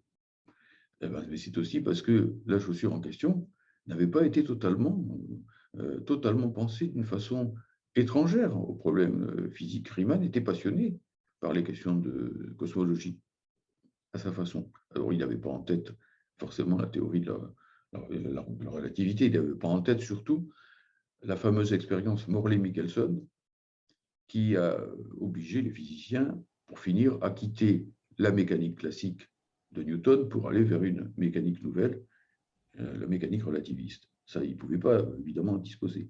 Mais Riemann se demandait réellement enfin, avait une approche intéressante du rapport entre la matière et la forme. Et donc, bon, voilà, ce n'est pas une application purement extérieure, comment dire, hein, c'est pas, bon, voilà, je vais chercher en magasin, puis je regarde, comme je vais, moi, chercher des chaussures. Et en plus, d'ailleurs, même dans mon image, dans ma métaphore, je m'aperçois qu'elle est idéaliste, ma métaphore, là, et qu'elle est méprisante à l'égard des travailleurs de la chaussure. Parce que les travailleurs de la chaussure, certes, ils font du prêt-à-porter, mais ce n'est pas sans avoir longuement étudié les pieds, les pieds des gens et la variation des pointures. Et donc, ce n'est pas miraculeux que pour finir, je trouve en magasin une chaussure à mon pied, sans faire la chaussure, comment dire, sur mesure. Le prêt-à-porter, à notre époque, a un certain rapport avec le sur-mesure. Il ne faut pas opposer les deux termes.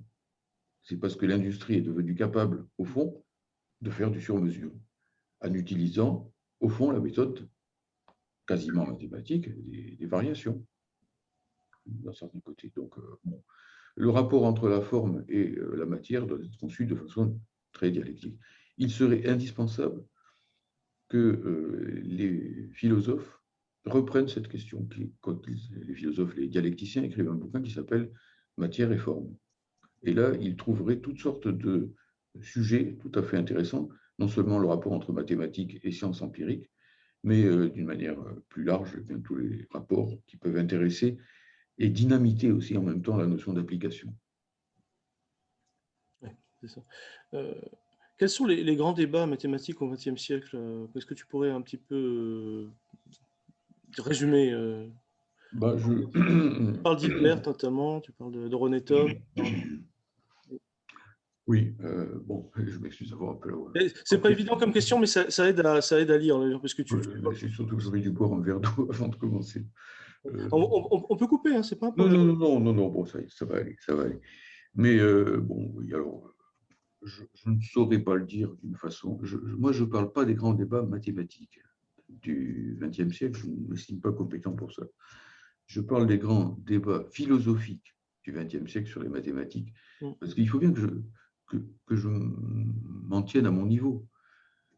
Je ne dis pas que je ne puisse pas déraper ici et là. Peut-être des mathématiciens pourront lever les bras au ciel en disant telle ou telle formulation fautive dans tel ou tel passage. Bon, j'ai soumis ça à des mathématiciens qui m'ont dit que ça allait, quoi.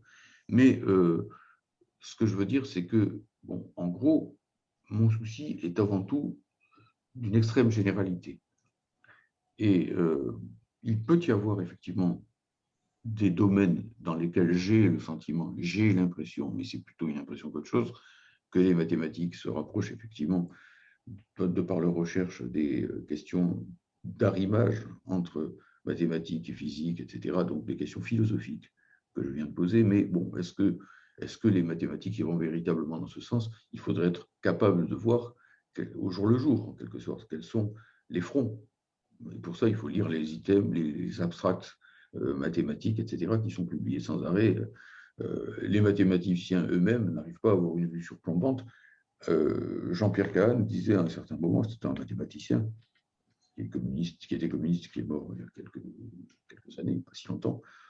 Il disait que lui, même quand il était président de la Société des mathématiciens, il n'arrivait à lire que 2% à peu près des résumés qui étaient publiés chaque année sur ces sujets-là. Donc, c'est dire que je ne peux pas me risquer là-dedans, véritablement. Simplement, ce que je me dis, c'est que quels sont les besoins? Je vais parler de façon abstraite, fond ici. Quels sont les besoins que nous avons philosophiquement? C'est effectivement ceux qui sont relatifs à l'arrimage des sciences formelles et des sciences empiriques ou expérimentales. Bon, donc là, tout à l'heure, moi, ça me souriait de penser qu'il y a ce développement de la topologie cosmique, qu'il y a ce développement de la géométrie non commutative. Bon, voilà. C'est aussi la nécessité de penser les seuils qualitatifs, de penser les sauts. Bon, si l'on veut être philosophe à notre époque et comprendre comment il peut y avoir à la fois de l'unité et de la diversité dans la classification des sciences et donc en dernière analyse dans le tableau scientifique des résultats portant sur le monde réel, portant sur la réalité, la notion stratégique, on l'avait déjà dit la fois précédente, je crois, c'est la notion de saut qualitatif, parce que c'est la notion qui permet de comprendre qu'il y a à la fois continuité, que monde réel est homogène, quelque part, mais qu'il est homogène d'une façon complexe, complexifiée, et que donc il y a des strates dans cette homogénéité. Bon, il y a bien une homogénéité de l'histoire de la Terre, mais tout le monde voit bien que là, il y a des strates géologiques et que bon, il y a des silicates, il y a du calcaire, etc. Des moments dialectiques différents.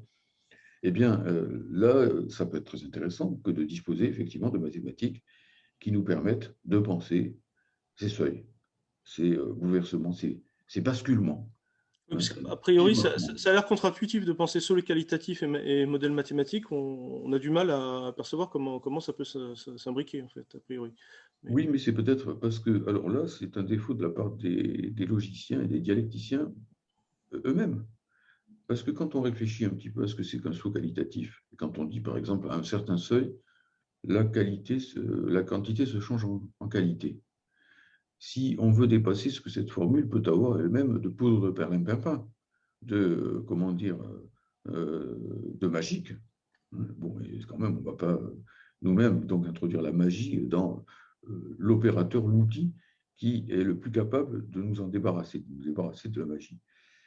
Eh bien, il faut bien penser en termes de basculement. Par exemple, je prends un domaine qui est très disputé actuellement. On sort un petit peu des maths, mais on va voir qu'on y revient par la grande porte après avoir fait le détour. C'est le rapport entre l'homme et l'animal. Pendant longtemps, ça a été l'idée qu'il y a le règne animal et le règne humain, puisque bon, la religion, et notamment le christianisme, mettait une barrière entre les deux domaines et que les animaux n'entrent pas au paradis. Donc, en fait, en gros, il n'y a que l'âme immortelle, donc l'homme, etc. Bref. Ensuite, sous l'influence des théories évolutionnistes, la barrière a en quelque sorte disparu ou a fondu quelque part. Et bon, on voit bien que l'origine des espèces permet aussi de fixer l'origine animale de l'homme. Et donc, du coup, on tombe quelquefois dans l'excès inverse et on finit par dire, mais il n'y a plus de différence radicale entre l'homme et l'animal. Et du même coup, c'est extrêmement grave parce qu'on en arrive à une théorie biologique de l'être humain, et purement biologique, ou à une théorie purement écologique ou éthologique, avec TH, de la société. Un relais nazifiant, même. Hein. Voilà, exactement. Et du coup, il n'y a plus de matérialisme historique à mettre en place, puisque au fond, il n'y a plus d'histoire, il n'y a plus d'éthologie. Bon, donc on en arrive à une vision strictement biologiste des sociétés humaines, comme si c'était des ruches d'abeilles ou des fourmilières, ce qui est aberrant.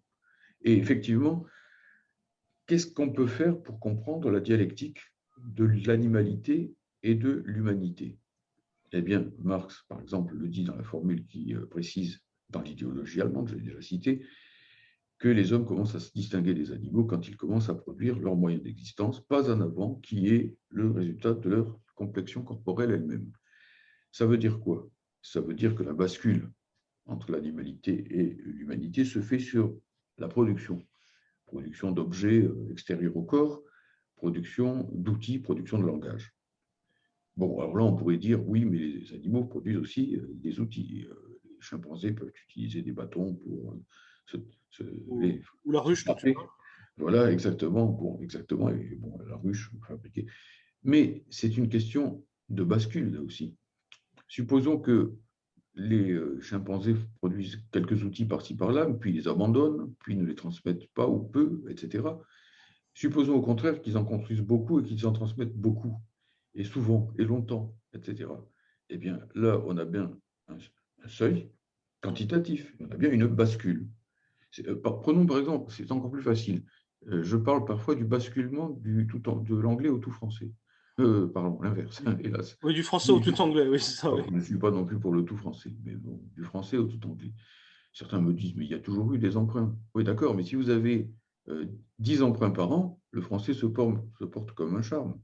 Si vous en avez 10 000, le français ne se porte plus comme un charme. C'est une bascule. Exactement, oui.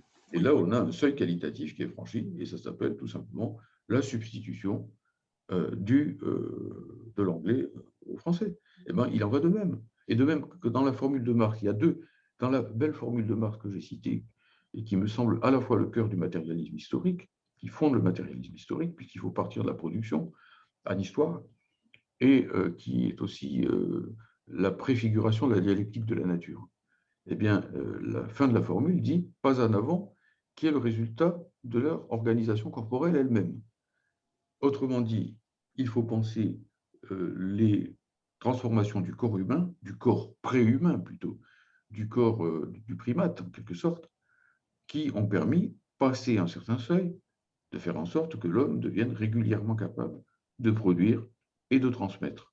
Voilà, et bien ça aussi, c'est un seuil si peut-être le cerveau n'atteint pas une certaine bascule, effectivement, et bien, bon, voilà. Donc, il y a bien des bascules quantitatives qui permettent des transformations qualitatives. Et donc, à partir de là, effectivement, bah, les mathématiciens sont à leur aise de par la présence du quantitatif, mais les mathématiciens doivent faire un effort, et ils le font d'ailleurs, pour penser les catastrophes, les transformations, les seuils, les mutations, etc., les choses de ce genre. Et donc, ils doivent aussi transformer les mathématiques, et d'ailleurs, c'est ce qu'ils font. Bon, voilà, donc il peut y avoir aussi... il ne faut pas avoir en tête que les mathématiques, c'est seulement le quantitatif. Et d'ailleurs, la logique Oui, les elle-même, qui s'est catastrophes, introduite dans les... on peut peut-être en parler. Est-ce que c'est quelque chose qui est assez satisfaisant pour le dialecticien la théorie des catastrophes, la fameuse dont tu parles? Peut-être pas suffisante, parce que bon, le simple fait de parler de catastrophe montre que quelque part on a... Alors, toute la question est de savoir ce qu'on entend par là. S'il s'agit bel et bien d'un processus qui a sa propre logique, menant d'un point A à un point B qui le contredit, qui détruit le point A, là, ça peut être intéressant pour les dialecticiens. Si, par exemple, la catastrophe, c'est simplement que je marche le long d'une falaise et puis à un moment, je tombe, c'est peut-être un petit peu moins intéressant parce que, comment dire, ma chute n'a rien à voir avec ma marche. Enfin, elle n'a rien à voir. Voilà, toute la question est de savoir si c'est de l'interne, si la catastrophe est interne ou si la catastrophe est purement interne. Autrement dit, qu'est-ce qu'elle a à voir avec la notion de bord, par exemple? Bon, je pense que les mathématiciens actuels, en tout cas, s'intéressent beaucoup à la dynamique, d'une façon générale. Donc, en gros, quand on parle de la question de la mathématisation de la dialectique ou de la dialectisation des mathématiques, les deux choses peuvent marcher ensemble. Il suffirait tout simplement que ces secteurs-là discutent entre eux, que les mathématiciens lisent Hegel, quelque part, et vice-versa, peut-être aussi que les dialecticiens se recollent un peu. Il y avait une certaine méfiance de Hegel vis-à-vis du modèle mathématique, enfin, d'une certaine manière. Oui, parce qu'il le trouvait formaliste, justement. Hein.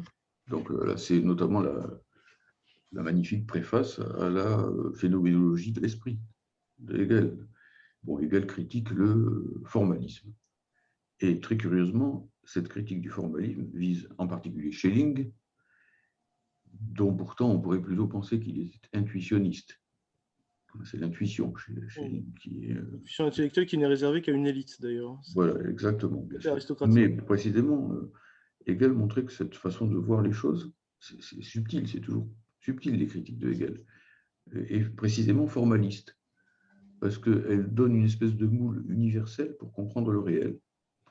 Et cet intuitionnisme est lui-même formaliste. C'est une forme vide, une forme creuse. Et Hegel montre au contraire qu'il faut comprendre le réel par lui-même, par sa propre dynamique. Et c'est là que justement, il fait une critique des mathématiques. Ah, je ne t'entends plus là. Est-ce que tu m'entends toujours? Oui, je t'entends bien, il n'y a pas de Ah problème. d'accord, pardon. Donc il fait une critique des mathématiques à travers la notion de construction. Il dit par exemple que certaines démonstrations des mathématiques ont besoin de construction, c'est-à-dire qu'il faut faire apparaître dans la figure des éléments qu'on ne voyait pas d'abord et on ne sait pas d'où on les tire. On a l'impression que bon, ben voilà, c'est une espèce de saut brutal que provoque le mathématicien et qui se justifie uniquement par son résultat. C'est-à-dire qu'une fois qu'on a tracé les points hein, ou les lignes qui faisaient défaut à la figure initiale, on arrive ensuite à retomber sur ses pieds et à produire une démonstration valide. Il dit, bon, ben, très bien, mais on n'est pas dans le pur logique, on n'est pas dans le pur concept, parce qu'on a besoin de ces espèces de coups de force de l'esprit, quelque part. Alors, ce que dit Hegel ici est peut-être pas suffisant pour critiquer toutes les mathématiques, d'une part, et d'autre part, peut-être que cette notion de construction, telle qu'il l'emploie ici, n'est pas suffisamment creusée, parce que, au fond, le mathématicien, quand on y réfléchit bien, même quand il construit, il ne fait en réalité, dans sa construction, que faire apparaître des propriétés, des données qui étaient déjà en puissance dans la figure, mais elles y étaient objectivement. C'est pas, il ne tire pas des lignes de sa poche. Il les fait apparaître plutôt. Il construit, il les fait apparaître d'une certaine façon. Donc, bon, la critique des mathématiques telle que la propose Hegel, il vise un peu Spinoza, hein. Il vise un peu les gens qui construisaient la philosophie, qui voulaient à toute force faire entrer la philosophie dans les schémas géométriques. Mais bon, autant la critique de Hegel est juste parce qu'elle libère la voie pour une dialectique, et qu'elle ne dit pas, bon, imiter les mathématiques, en quelque sorte. Autant, peut-être, elle est un peu limitative parce que les progrès des mathématiques ont fait exploser les façons de faire qui étaient celles des mathématiciens encore à l'époque de Spinoza, hein, et a fait apparaître des manières donc, de mathématiser toutes différentes. Voilà, donc il me semble qu'elle est bienvenue, cette critique, mais elle est bienvenue dans un cadre limité qui aujourd'hui doit être dépassée, doit être débordée, donc elle ne peut pas être absolutisée. J'ai peut-être une dernière question, parce que pour revenir à des choses peut-être plus terre à terre, mais en tout cas, enfin, qui ont lieu, tu parles souvent des menaces sur l'enseignement de la philosophie, tu dis qu'il y a aussi à peu près les mêmes sur les mathématiques. Et il y a eu tout un débat pédagogique sur l'enseignement des mathématiques dans, enfin, dans les années 70 avec de nouvelles méthodes. On est revenu à quelque chose de plus classique. Quels sont les enjeux et qu'est-ce qui est menacé? Et aussi, pourquoi on a tant de médailles Fields, d'après ce que j'ai compris, en France, et des résultats aussi mauvais au point de vue mondial? Est-ce que d'ailleurs le thermomètre est valide pour l'état des mathématiques aujourd'hui? Qu'est-ce que ça t'inspire de point de vue strictement politique? Qu'est-ce que ça révèle? Oui, oui, Je sais oui. que tu connais bien des professeurs de mathématiques, puisque tu es professeur en classe préparatoire scientifique, et tu as beaucoup de mathématiciens dans ton entourage. Oui, oui.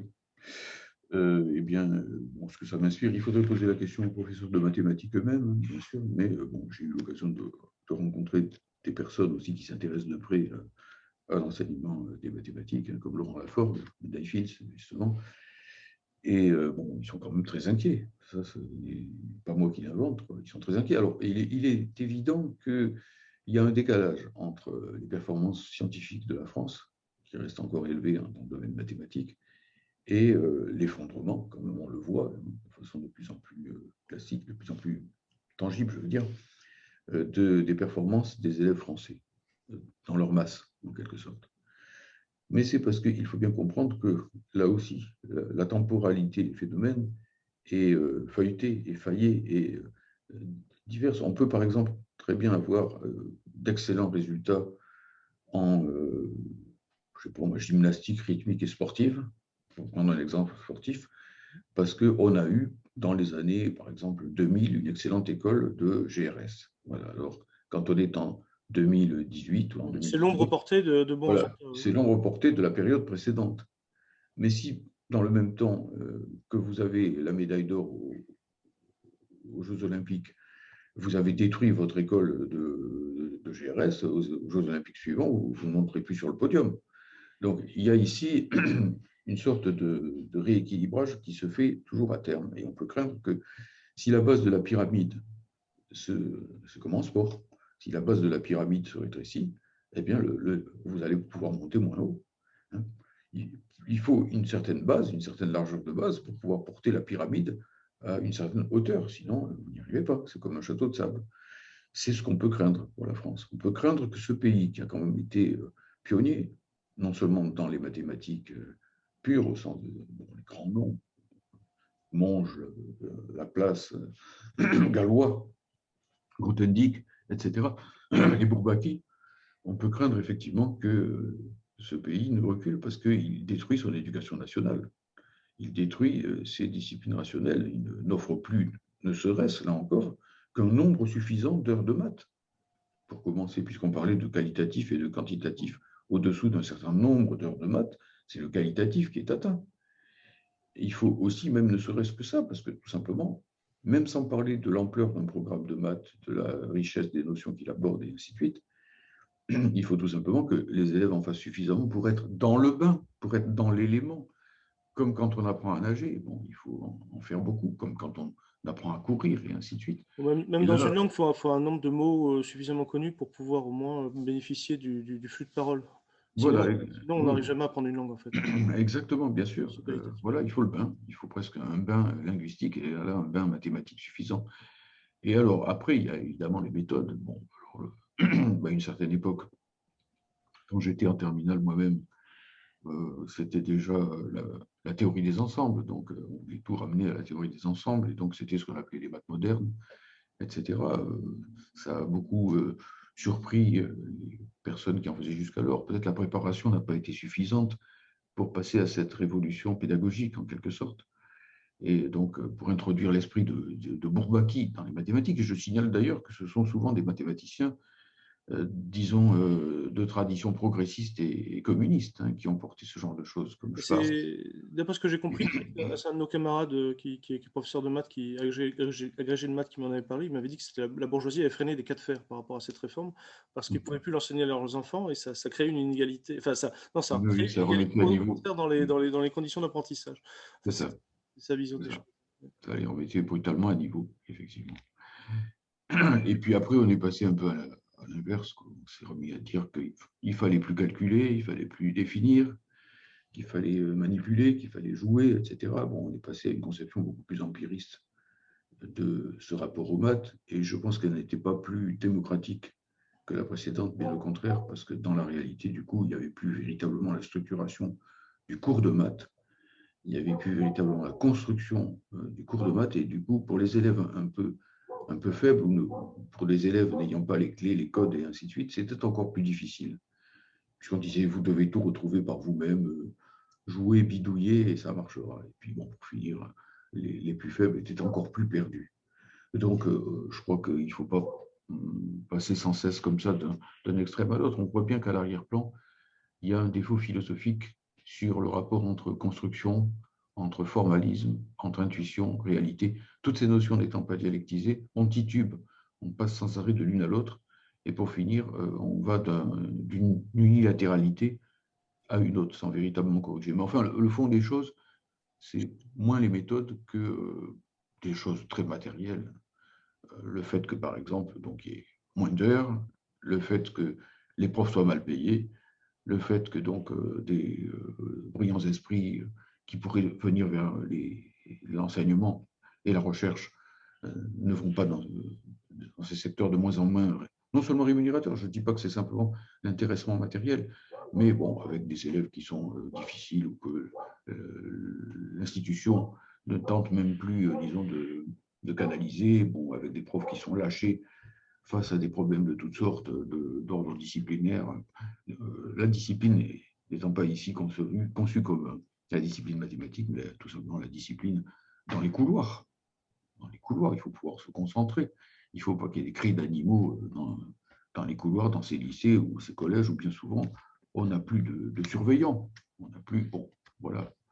Là, là, on est devant tout simplement l'euro-austérité maastrichtienne, devant la destruction du modèle mathématique tel qu'il est sorti de la Révolution française, de l'enseignement des maths, et notamment de Gaspard Monge, Condorcet de Gaspard Monge, les grands noms qui sont à la fois des noms de la mathématique et du mouvement révolutionnaire français, fut-il bourgeois.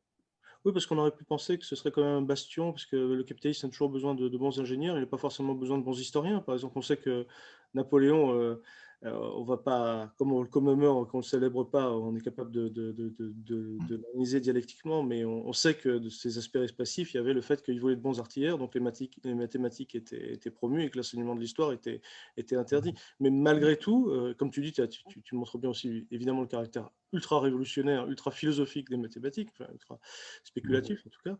Mais c'est aussi on aurait pu penser que ce serait un sanctuaire, ce qui serait le moins attaqué aujourd'hui dans l'enseignement, il n'en est rien en fait. Hein. Et malgré le fait que nous ayons eu un macroniste qui était lui-même Mid-Fields, enfin, dans sa pratique, je ne suis pas sûr que… Ah oui, Villani. Ouais, Villani, oui, je ne sais pas. Oui.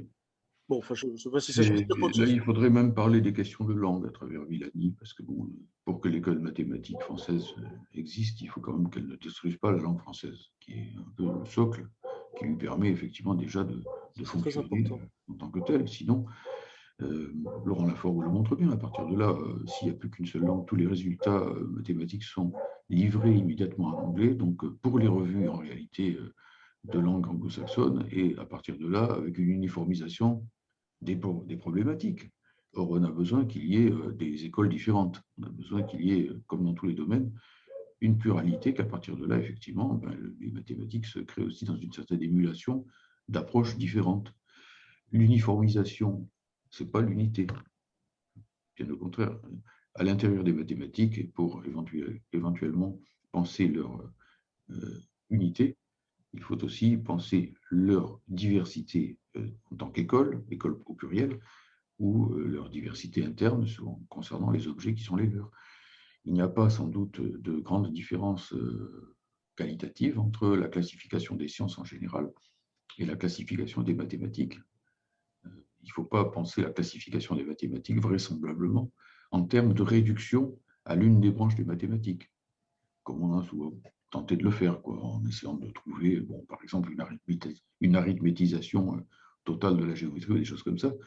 La classification des sciences, on l'a vu d'une façon globale, ne réduit pas à l'unité. Elle est l'unité d'une complexité. Pour que tout le monde comprenne, je crois que tu fais référence au fait que Villani a permis que l'internationalisation des maths, enfin sur le tout anglais, a contribué beaucoup à l'imposition du tout anglais dans le langage mathématique. Enfin, C'est ça, oui, bien sûr. Dans même la communication entre la France et les pays francophones d'Afrique, par exemple. Bon, c'est dommage. C'est dommage. Le pire, c'est qu'il y a une limite interne quand même au tout anglais, c'est qu'on s'est rendu compte que beaucoup d'ingénieurs, même les boîtes qui cherchent en fait à retirer le maximum de plus-value, par exemple, du cerveau d'un ingénieur, se sont rendus compte qu'effectivement, on n'est jamais plus performant que dans sa langue maternelle. Donc ça met quand même un terme à toutes ces réunions un petit peu ridicules où 10 Français autour d'une table se sentaient obligés de parler anglais entre eux. Enfin, ça a été le plus caricatural. Il y a une petite limite interne, mais comme tu dis, il y a quand même des sauts qualitatifs effrayant dans la vie de tous les jours, dans le français qu'on entend parler autour de nous, où là, vraiment, ça devient presque un mot sur deux. Parce que le anglais impose une sorte de marché unique de la pensée, le marché unique des problématiques, et dans tous les domaines. Donc c'est un peu dommage. Et quand je dis cela, ce n'est pas pour défendre le précaré français en tant que tel, parce que je pense aussi que ça serait bien que se maintienne une école russe, une école japonaise, oui, bien sûr.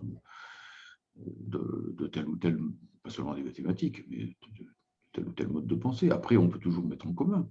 Rien n'empêche de mettre en commun. Et je ne suis pas contre le fait que les mathématiciens, évidemment, apprennent l'anglais et soient capables de parler anglais dans un congrès international.